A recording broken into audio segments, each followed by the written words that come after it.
PAN ସହ ଆଧାର link କରିବା ବାଧ୍ୟତାମୂଳକ, ନହେଲେ ଏପ୍ରିଲ 1ରୁ ଅଚଳ ହେବ ପ୍ୟାନ୍ କାର୍ଡ।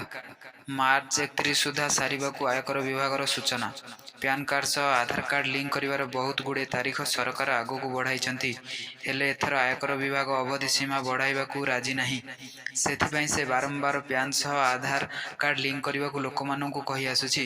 ସିବିଡିଟି ଜୁନ୍ 30 ତାରିଖ ଠାରୁ ପ୍ୟାନ୍ ସହ ଆଧାରକୁ ଲିଙ୍କ କରିବା ପାଇଁ 1000 ଟଙ୍କା ଫାଇନ୍ କରିଛି। ଲେଟ୍ ଫାଇନ୍ ନଦେଲେ କେହି ଆଧାର ଲିଙ୍କ କରିପାରିବେ ନାହିଁ। ତେବେ 2023 ଆସନ୍ତା ବର୍ଷର ମାର୍ଚ୍ଚ 31 ତାରିଖ ପର୍ଯ୍ୟନ୍ତ ଆପଣମାନେ ଫାଇନ୍ ନଦେଇ ଲିଙ୍କ କରିପାରିବେ।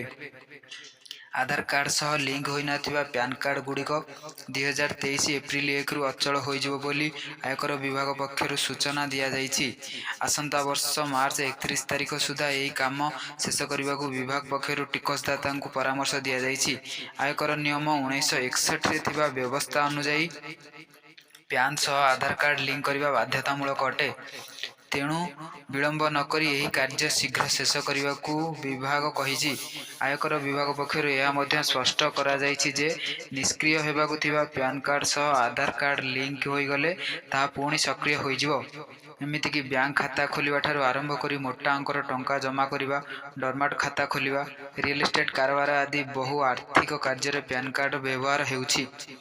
ଆଧାର କାର୍ଡ ସହ ପ୍ୟାନ୍ କାର୍ଡ ଲିଙ୍କ କରିବାର ପ୍ରମୁଖ ଉଦ୍ଦେଶ୍ୟ ହେଉଛି ଜାଲି ଓ ନକଲି ପ୍ୟାନ୍ କାର୍ଡ ଗୁଡ଼ିକୁ ହଟାଇବା ଏବଂ ଟିକସ ପୈଠ ନିୟମକୁ କଡ଼ାକଡ଼ି ଭାବେ ପାଳନ କରିବା।